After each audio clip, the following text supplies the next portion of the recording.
सुप्रभात विद्यार्थियों। आज हम कक्षा 8 का 10वां पाठ पढ़ेंगे जिसका नाम है नीति न्यूनतम। आप अपनी पाठ्य पुस्तक को निकाल लें, एक पेन निकाल लें ताकि कठिन शब्दार्थों का अर्थ आप लिख सकें। हर श्लोक का अर्थ आपको बहुत अच्छी तरह से समझना है, पढ़ना है और फिर उसको अपनी नोटबुक में लिखना है। 10वें पाठ का नाम है नीति नवनीतम।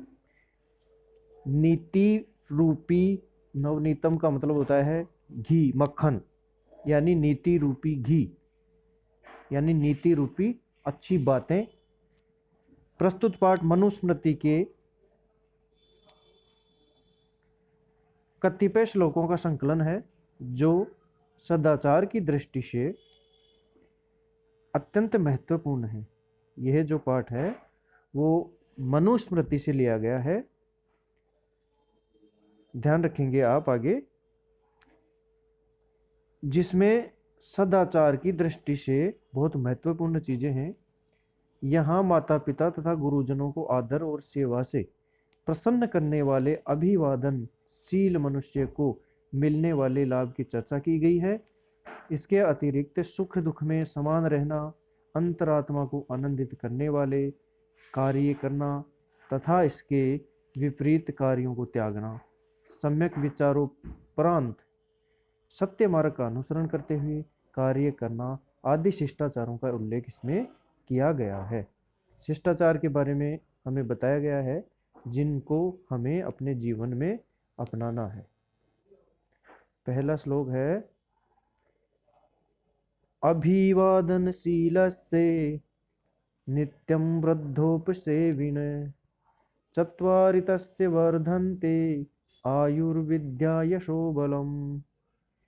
अभिवादनशील से यानी अपने से बड़ों को प्रणाम करने वाला व्यक्ति, और नित्यम वृद्धोपसेविन, नित्य यानी नियमित रूप से बड़े बुजुर्गों की सेवा करना। जो ये दो कार्य जो व्यक्ति करता है, दूसरों को प्रणाम करना और अपने से बड़ों की सेवा करना, उस व्यक्ति की चत्वारि तस्य वर्धन्ते आयुर्विद्या यशो बलम, उसकी 4 चीजें उसके जीवन में बढ़ जाती हैं। आयु यानी उम्र, विद्या यानी ज्ञान, यश यानी उसकी प्रसिद्धि और बल यानी ताकत। ये चारों चीजें उस व्यक्ति की बढ़ जाती हैं। किसकी? जो दूसरों को प्रणाम करता है और बड़े बुजुर्गों की सेवा करता है, उस व्यक्ति की 4 चीजें बढ़ जाती हैं। दूसरा श्लोक देखते हैं। यम माता पितरौ क्लेशम सहेते संभवे नृणाम न तस्य निष्कृति शक्या कर्तुम वर्ष शतैरपि। इसका मतलब है यम माता पितरौ, जो माता पिता नृणाम संभवे, मनुष्यों को जन्म देते हुए, क्लेशम सहते, जिस कष्ट को वो सहन करते हैं, अर्थात माता पिता बच्चों को जन्म देते समय जिस कष्ट का अनुभव करते हैं, न तस्य निष्कृति शक्या कर्तुम वश सतैरपि, उस कष्ट की निष्कृति यानी उस जो कष्ट उन्होंने प्राप्त किया है, सहन किया है, उस कष्ट को 100 सतई वर्षैरपि, 100 वर्षों तक भी उसका जो कर्ज है उसको नहीं चुकाया जा सकता। यानी सीधा सा अर्थ इसका यह है कि मनुष्य को जन्म देते समय माता और पिता जिस कष्ट को सहन करते हैं, उस कष्ट को हम 100 वर्षों तक उनकी सेवा करके भी उस कष्ट को या उस कर्ज को, उस ऋण को हम नहीं चुका सकते। अगला श्लोक है तयोर्नित्यं प्रियं कुर्यात् आचार्यस्य च सर्वदा तेषु एव त्रिषु तुष्टेषु तपः सर्वं समाप्यते। वापस देखते हैं। तयोर्नित्यं प्रियं कुर्यात् आचार्यस्य च सर्वदा तेषु एव त्रिषु तुष्टेषु तपः सर्वं समाप्यते, तपः सर्वं समाप्यते। तयोर नित्यम प्रियम कुर्यात्। तयो का मतलब होता है उन माता पिता का, और आचार्यस्य च सर्वदा, यानी जो व्यक्ति माता पिता का और अपने आचार्य यानी गुरु की सदा सेवा करता है, उनका सम्मान करता है।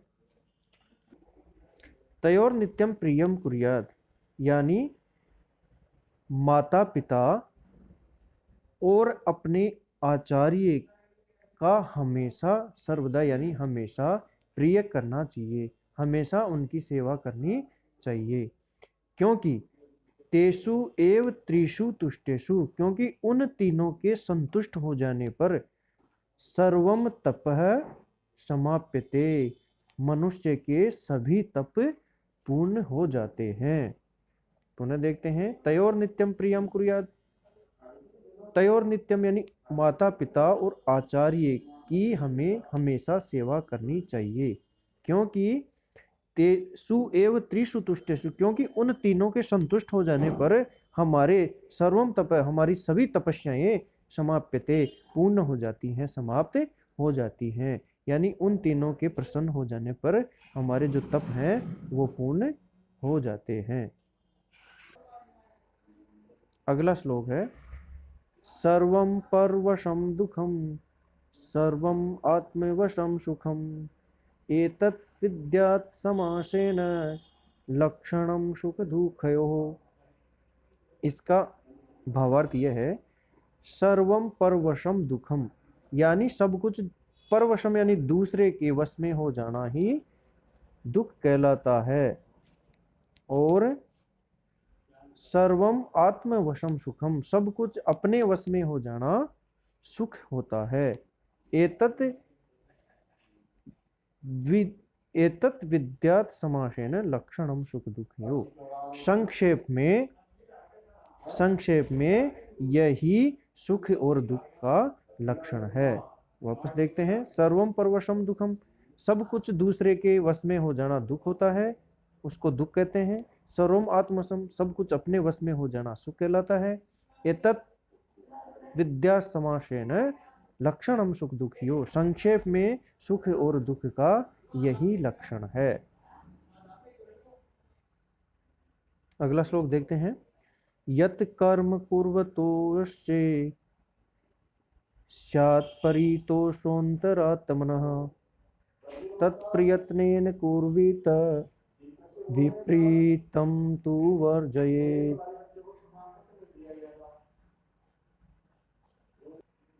वापस देखते हैं एक बार, यत् कर्म कुर्वतो यस्य स्यात् परितोषोऽन्तरात्मनः तत्प्रयत्नेन कुर्वीत विपरीतं तु वर्जयेत्। इसका आशय यह है, यत् कर्म कुर्वतो अस्य स्यात् परितोषो अंतरात्मन, यानी जो कर्म करते हुए परितोषो यानी प्रसन्न हो जाती है, क्या, अंतरात्मा, हमारी अंतरात्मा, ऐसा कर्म करें जिससे हमारी अंतरात्मा प्रसन्न हो जाती है। तत्प्रयत्नेन कुर्वीत, हमें प्रयत्न करके ऐसा ही कार्य करना चाहिए। विपरीतम तु वर्जयेत, इससे विपरीत कार्य हमें नहीं करना चाहिए। वर्जयेत यानी उससे बचना चाहिए। पुनः देखते हैं एक बार इसका अर्थ, यत् कर्म कुर्वतोस्य स्यात् परितोषो अंतरात्मन, ऐसा कार्य जिसको करते हुए हमारी अंतरात्मा प्रसन्न हो जाती है। तत्प्रयत्नेन कुर्वीत, प्रयत्न करके हमें ऐसा ही कार्य करना चाहिए। विपरीतम तु वर्जयेत, विपरीत कार्य करने से हमें बचना चाहिए। अगला श्लोक है, दृष्टिपूतं न्यसेत्पादं वस्त्रपूतं जलं पिबेत् सत्यपूतां वदेत् वाचं मनपूतं समाचरेत्। इसका आशय ये है कि हमें दृष्टिपूतं न्यसेद पादम, दृष्टिपूतम यानी दृष्टि से पवित्र, नजर से पवित्र या अच्छी तरह से देखकर, निषेध पादम पैर रखना चाहिए। यानी पैर रखने से पहले हमें अच्छी तरह देख लेना चाहिए। वस्त्र पूतम जलम पिबेत, और जल से पवित्र यानी वस्त्र से पवित्र यानी कपड़े से छान कर पानी पीना चाहिए। सत्य पूताम वदेत वाचम, सत्य से पवित्र हमें वचन बोलने चाहिए। मन पूतम समाचरेत, और मन से पवित्र हमें आचरण करना चाहिए। वापस देखते हैं। दृष्टि पूतम निषेध पाद, यानी अच्छी तरह से देख करके हमें कदम रखना चाहिए। वस्त्र से छान कर हमें जल पीना चाहिए। सत्य से पवित्र हमें वचन बोलने चाहिए, और मन से पवित्र हमें आचरण करना चाहिए। इस प्रकार से ये अपने श्लोक पूर्ण होते हैं। इन श्लोकों को लिखना है, इनका शब्दार्थ लिखना है, और इनका हिंदी में अर्थ लिखना है, और इन श्लोकों को याद करना है। आगे प्रश्न उत्तर पे हम चलते हैं। तो प्रश्न उत्तर भी आप अपनी नोटबुक में लिखेंगे। पहला प्रश्न है, अधोलिखितानां प्रश्नानां उत्तराणि एक पदेन लिखत।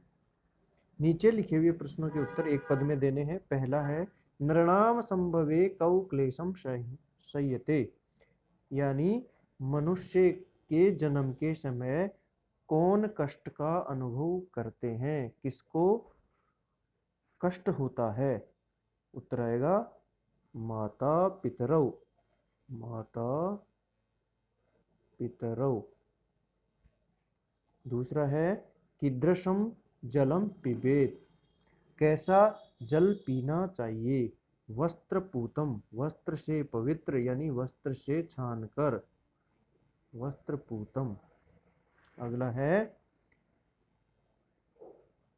नीति नवनीतम पाठ है कस्मात ग्रंथात संकलित। उत्तर आएगा मनुस्मृति, मनुस्मृति। अगला है, कीदृशी वाचम वदेत। उत्तर आएगा सत्यपूताम, सत्य से पवित्र, सत्य पूताम। अगला है, दुखम किम भवति परवशम। दुख क्या है, परवश, दूसरे के वश में होना। परवशम दुखम भवति, आत्मवशम किम सुखम, आत्मवशम सुखम भवति। कीदृशम कर्म समाचरेत, कैसे कर्म करने चाहिए। तो मनः पूतम, मन से पवित्र, मनः पूतम कर्म समाचरेत, मन से पवित्र कर्म करने चाहिए। दूसरा प्रश्न है, अधोलिखितानां प्रश्नानां उत्तराणि पूर्ण वाक्येन लिखत।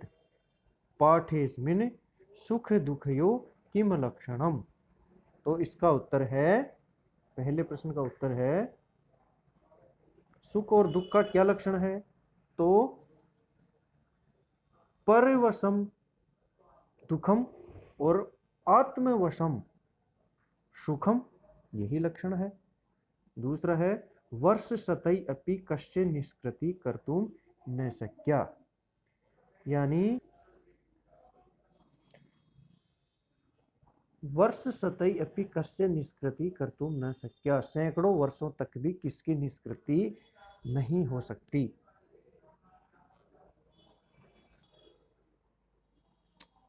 उत्तर आ जाएगा माता पितरौ नृणाम संभवे यम क्लेशम सह्यते तस्य निष्कृति कर्तुम न शक्या। अगला प्रश्न है, त्रिषु तुष्टेषु तप समाप्यते। त्रिषु तुष्टेषु तप समाप्यते, वाक्यस्मिन् त्रय के सन्ति, वाक्य में वो तीनों कौन हैं। उत्तर आ जाएगा माता पिता गुरुश्च। अगला है, अस्माभि कीदृशी कर्मम कर्तव्यम, हमें किस प्रकार के कर्म करने चाहिए। उत्तर आ जाएगा यत कर्म कुर्वत आत्मने परितोष स्यात्, यानी ऐसे कर्म जिसको करने से हमारी आत्मा प्रसन्न होती है वैसे कर्म हमें करने चाहिए। श्लोकों में हर प्रश्न का उत्तर है। अगला है अभिवादनशीलस्य कानि वर्धन्ते। अभिवादनशील यानी अभिवादन करने वाले व्यक्ति की कौन कौन सी चीजें बढ़ती हैं। उत्तर आ जाएगा जो पहले श्लोक में है, आयु विद्या यश बलम च वर्धन्ते। ये चार चीजें बढ़ जाएगी। सर्वदा केशाम प्रियम कुर्यात्, सर्वदा हमें किसका प्रिय करना चाहिए। तो उत्तर आ जाएगा माता पितरौ गुरुश्च सर्वदा प्रियम कुर्यात्, माता पिता और गुरु का सदैव हमें प्रिय करना चाहिए। अगला प्रश्न है स्थूल पदान अवलंबे प्रश्न निर्माणम कुरुत। प्रश्नों का निर्माण करना है। पहला है वृद्धोपसेविने आयुर्विद्या यशो बलम न वर्धन्ते। तो जो वृद्धोपसेविने जो शब्द है उसके आधार पे हमें प्रश्न निर्माण करना है। तो इस शब्द को हटा करके और इसके स्थान पे लिख देंगे कस्य, यानी कस्य आयुर्विद्या यशो बलम न वर्धन्ते। तो वृद्धोपसेविने कस्य आ जाएगा। दूसरे में आ जाएगा सत्यपुताम के स्थान पर कीदृशी। तो वृद्धोपसेविने के स्थान पे तो आ जाएगा कस्य, सत्यपुताम के स्थान पे आ जाएगा कीदृशी, तपह के स्थान पे आ जाएगा किम। और अगला जो प्रश्न है माता पितरौ, इसके स्थान पे आ जाएगा कौ, इसके स्थान पे आ जाएगा कौ। इसको हटा के आप कौ लिख देंगे तो प्रश्न बन जाएगा। तयो के स्थान पे आ जाएगा कयो, और बाकी ऐसे कैसे आ जाएगा। अगला अपना जो प्रश्न है वो है संस्कृत भाषायाम वाक्य प्रयोगम कुरुत। इन शब्दों को वाक्य में प्रयुक्त करना है। तो आप अपने मन से भी कुछ वाक्य बना सकते हैं या आप इन श्लोकों की सहायता भी ले सकते हैं और श्लोकों के आधार पर भी बना सकते हैं। जैसे मैं एक आपको बना के बता देता हूँ। पहला विद्या है तो विद्या का लिख देंगे आप विद्या ददाति विनियम। इस प्रकार से विद्या शब्द को लेते हुए हमें वाक्य बनाने हैं। तो ये जो चारों और वाक्य हैं ये आप श्लोकों से बना लेंगे। अगला प्रश्न है शुद्ध वाक्यानाम समक्षम, शुद्ध वाक्यानाम समक्षम आम। सही वाक्य है उसके सामने आम लिखना है, अशुद्ध वाक्य है उसके सामने न लिखना है। पहला प्रश्न है, पहला कथन है, इसको हमें पढ़ना है और यदि सही है तो आम लिखना है, गलत है तो न लिखना है। पहला है अभिवादनशीलस्य किंपि न वर्धन्ते। अभिवादन करने वाले व्यक्ति का कुछ भी नहीं बढ़ता है तो ये गलत बात है, तो यहाँ न लिख देंगे। माता पितरौ नृणाम संभवे कष्टम सहते। माता और पिता मनुष्यों के जन्म के समय कष्ट को सहन करते हैं, सही बात है तो आम लिख देंगे। आत्मवशम तो सर्वमेव दुखमस्ति। आत्मवश में आत्मवश ही दुख है, गलत बात है, न लिख देंगे। आत्मवशम सुखम होता है। येन पितरौ आचार्य च संतुष्टा तस्य सर्वम तप समाप्यते।